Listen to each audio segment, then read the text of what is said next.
ഇന്നത്തെ സിനിമാ വാർത്തകളിലേക്ക് ഇവർക്കും സ്വാഗതം. രണ്ട് ദുൽഖർ സിനിമകളുടെ റിലീസുമായി ബന്ധപ്പെട്ട് ഏറ്റവും പുതിയ റിപ്പോർട്ടുകൾ വന്നിരിക്കുന്നു. ദുൽഖറിന്റെ വെയ്ഫറർ സിനിമാറ്റിക് യൂണിവേഴ്സിൽ വരാനിരിക്കുന്ന പുതിയ സിനിമയാണല്ലോ. ഡൊമിനിക് അരുൺ സംവിധാനം ചെയ്യുന്ന നെസ്ലിൻ, കല്യാണി പ്രിയദർശൻ തുടങ്ങിയവർ പ്രധാന കഥാപാത്രങ്ങളെ അവതരിപ്പിക്കുന്ന ദുൽഖർ, ടൊവിനോ തുടങ്ങിയവർ ഗസ്റ്റ് കാമിയോ വേഷങ്ങളെ അവതരിപ്പിക്കുന്ന ലോക ചിത്രം ആദ്യം ഓണം റിലീസ് ലോക്ക് ചെയ്ത് പിന്നെ ഓണത്തിൽ നിന്നും പിന്മാറി റിലീസ് മാറ്റി നോക്കിയ റിപ്പോർട്ടുകൾ ഉണ്ടായിരുന്ന സിനിമയാണ്.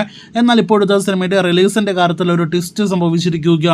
മറ്റ് നിരവധി ഓണചിത്രങ്ങളോടൊപ്പം ലോക എന്ന സിനിമയും ഓഗസ്റ്റ് 28 തന്നെ തിയേറ്ററുകളിലേക്ക് എത്തുമെന്ന് ഉറപ്പാക്കപ്പെട്ടിരിക്കുന്നു. സിനിമയുടെ പ്രൊമോ കണ്ടന്റ്സ് എല്ലാം തന്നെ അടുത്ത ദിവസങ്ങളിൽ പുറത്തുവരുമെന്നും ചിത്രത്തിന്റെ ടീസർ സെൻസർ ചെയ്യപ്പെട്ടിരിക്കുന്നു എന്നൊരു റിപ്പോർട്ട് കൂടിയാണ് അവസാനമായിട്ട് വന്നിരിക്കുന്നത്. 1 മിനിറ്റ് 31 സെക്കൻഡ് ഡ്യൂറേഷനുള്ള ടീസർ ഉടനെ തന്നെ പുറത്തുവരും. കാത്തിരിക്കാം ടീസറിനായിട്ട്. ലോക തിയേറ്ററുകളിലേക്ക് എത്തി കൃത്യം 2 ആഴ്ചയ്ക്കുള്ളിൽ തന്നെ മറ്റൊരു ദുൽഖർ സിനിമ തിയേറ്ററുകളിലേക്ക് എത്തുമെന്ന് ഉറപ്പാക്കപ്പെട്ടിരിക്കുന്നു.